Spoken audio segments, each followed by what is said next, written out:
Preocupada com a alta incidência de problemas auditivos em nossa população, a Sociedade Brasileira de Otologia, SBO, promove desde 2004 a Campanha Nacional da Saúde Auditiva.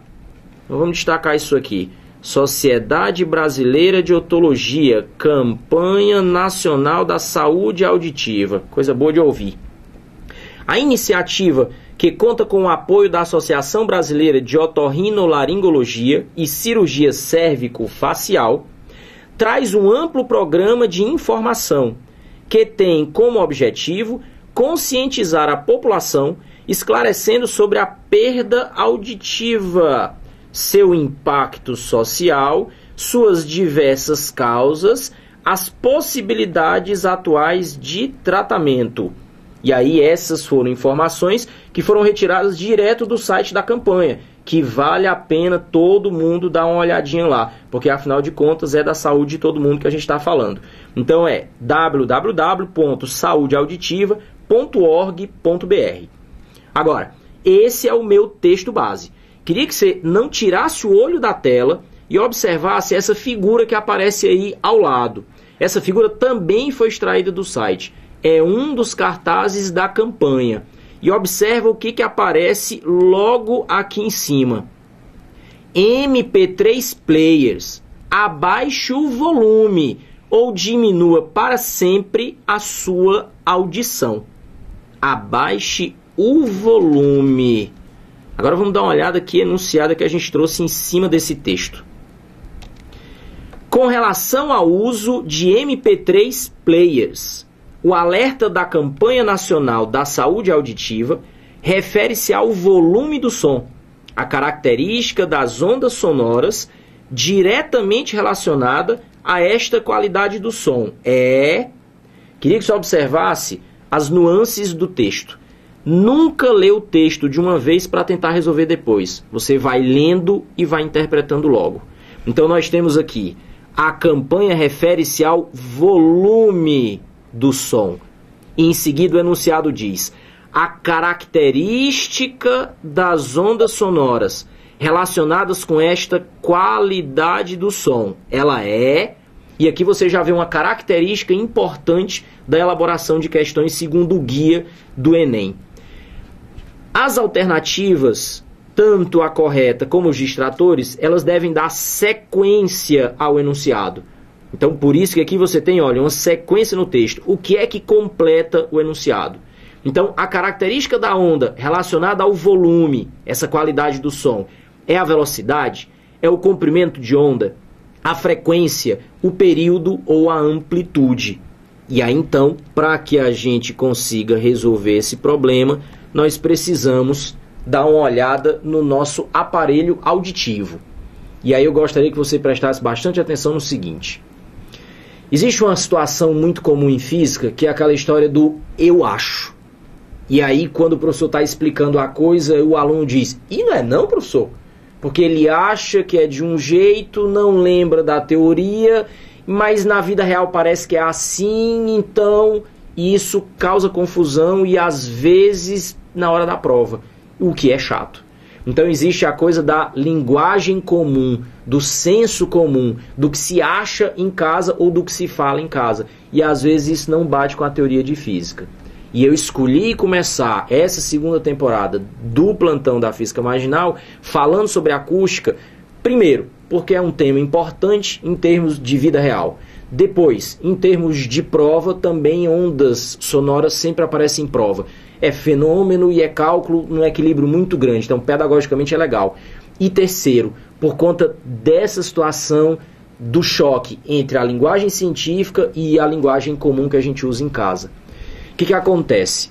Em física, você tem as ondas sonoras, que no caso do que você escuta normalmente, nós que vemos imersos na atmosfera, então é uma mistura de gases. Então nós temos a vibração das ondas do gás que entram no meu ouvido. E aí você está vendo a estrutura do ouvido aqui atrás de mim, vamos dar uma olhada na tela. Não tira o olho da tela. Aqui nós temos uma imagem representando um corte, então é a cabeça vista de frente, cortada bem na altura do ouvido, para essa parte que você vai vendo aqui, ó, toda porosa, é exatamente a parte do osso. Aqui nós temos a orelha, ainda tem gente que confunde ouvido com orelha, são duas coisas diferentes. Ela serve como um captador do som. Nós temos a onda sonora que vai entrar no duto auditivo, e bem aqui a gente tem uma membrana extremamente sensível, que é o tímpano. É ela exatamente que, como a membrana de um tambor, vai vibrar quando a onda sonora for batendo aí repetidamente no seu ritmo, no seu período, na sua frequência. É por conta dessa membraninha também que tem aquela recomendação que não se deve utilizar aqueles bastonetes, né, os cotonetes com algodãozinho na ponta, porque é aqui onde, quando é criança principalmente, é onde você se machuca. O que acontece? A gente está falando de como as ondas sonoras influenciam o meu tímpano. As ondas sonoras, elas têm características geométricas importantes.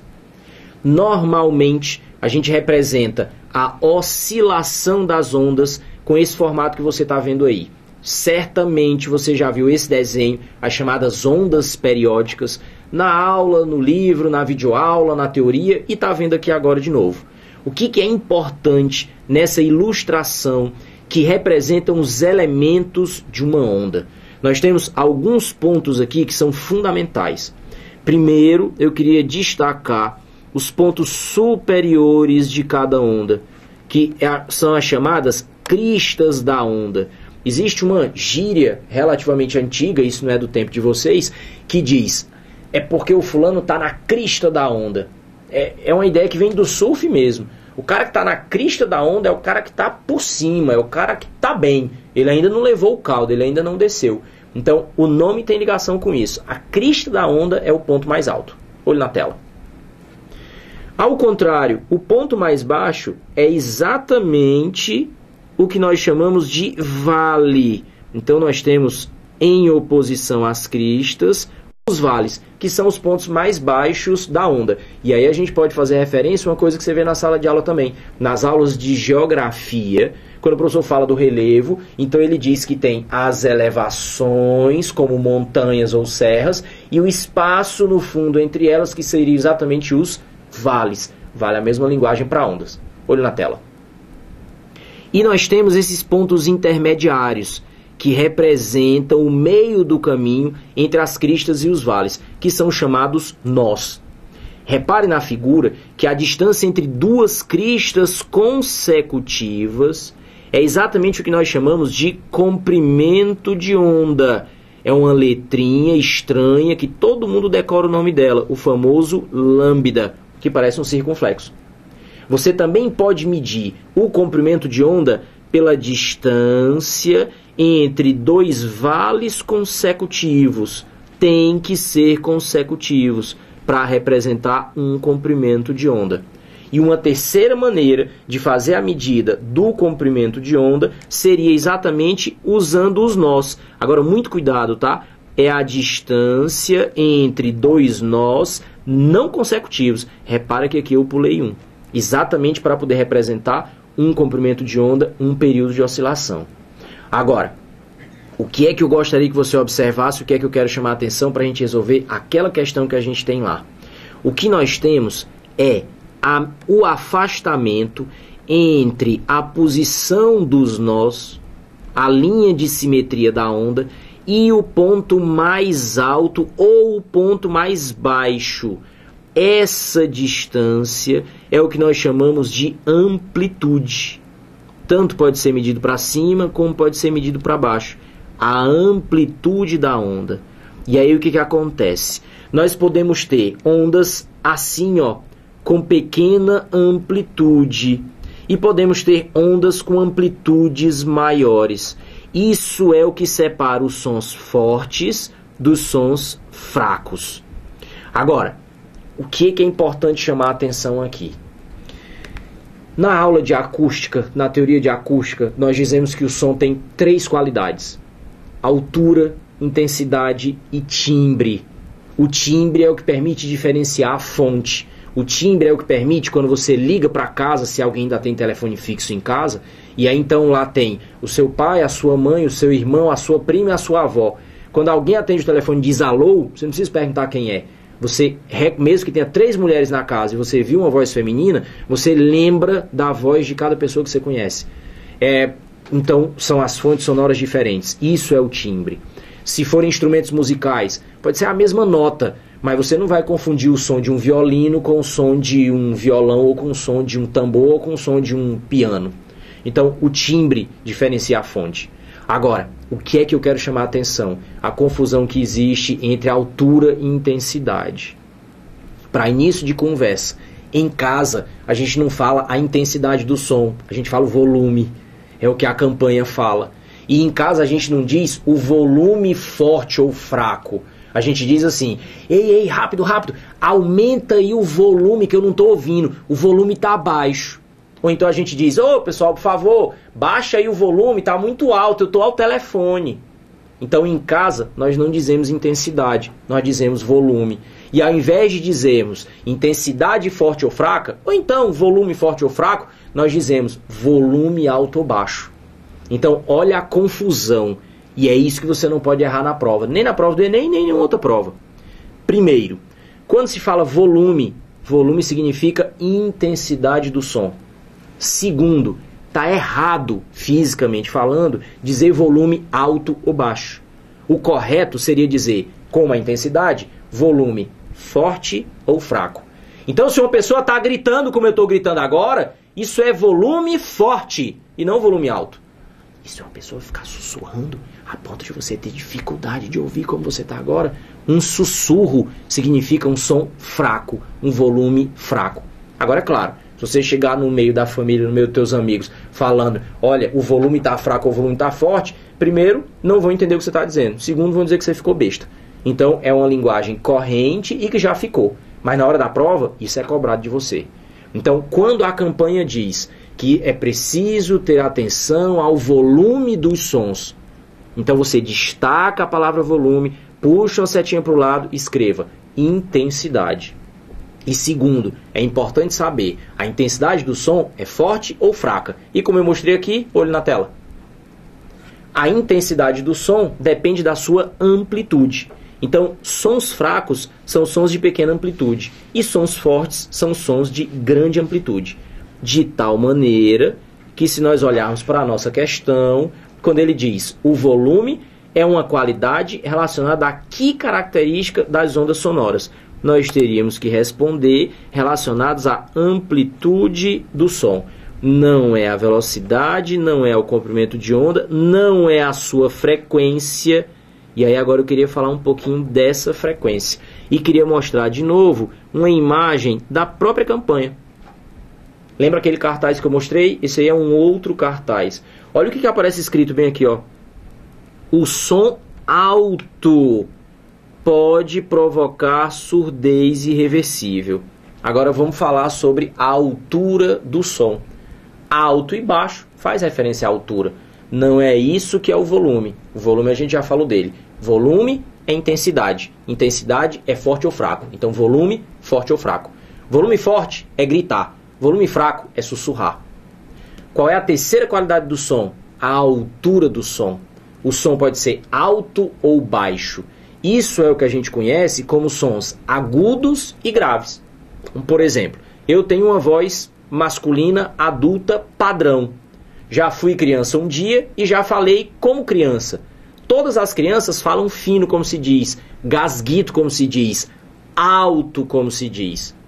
Quando chega na fase da adolescência, as mulheres mantêm a sua voz, então a mulher mantém a voz a vida inteira, enquanto que os homens, normalmente, passam por aquela fase hormonal do desenvolvimento do pomo de Adão, o gogó, como se diz, passa por aquela fase de ficar arranhando a voz, então tem uma hora que você está falando como menino, tem hora que você está falando como homem, aí tem sempre um pai, um tio para tirar uma brincadeira, fala como homem, rapaz, que é a época de engrossar a voz. O que acontece? A frequência da voz fica menor, a altura da voz do garoto, que passa a ser homem, passa a ser rapaz, baixa a frequência. Pra você ter ideia de valores, Quando a gente é criança, o som vai aí na casa dos 250 Hz, 200, 250. Se você adquire esse desenvolvimento do pomo, desenvolvimento hormonal normal, e adquire uma voz masculina padrão, você cai para 100 Hz. Então, o que nós chamamos de som agudo é aquele que tem alta frequência. Então, som agudo e som de alta frequência, som alto, são sinônimos. E o contrário, som de baixa frequência, som baixo, é o que nós chamamos de som grave. Em caso, a gente costuma dizer som fino e som grosso. Então, é extremamente importante tomar cuidado com a palavra volume. Volume decide questão de prova. Porque volume é física? É. Significa qual qualidade do som? Intensidade. Mas a gente erra quando classifica como alto ou baixo. Alto ou baixo é a altura. Então, é uma coisa tão comum na linguagem que olha para o cartaz de novo, para fixar e você não esquecer. Até os responsáveis pela campanha nacional ainda cometem erros na linguagem. Porque, afinal de contas, não tem nem como mudar isso, porque é uma linguagem corrente. E aí, para nós fecharmos esse nosso primeiro item, como eu tinha prometido, vamos sempre relacionar as habilidades e as competências. Então, eu queria que você ficasse esperto aí. Nós trabalhamos a habilidade 17, que diz relacionar informações apresentadas em diferentes formas de linguagem. Isso é uma das coisas mais valorizadas pelo Exame Nacional do Ensino Médio. E representações usadas nas ciências físicas, que é o nosso forte, químicas ou biológicas, como texto discursivo e gráficos e tabelas e relações matemáticas ou linguagem simbólica.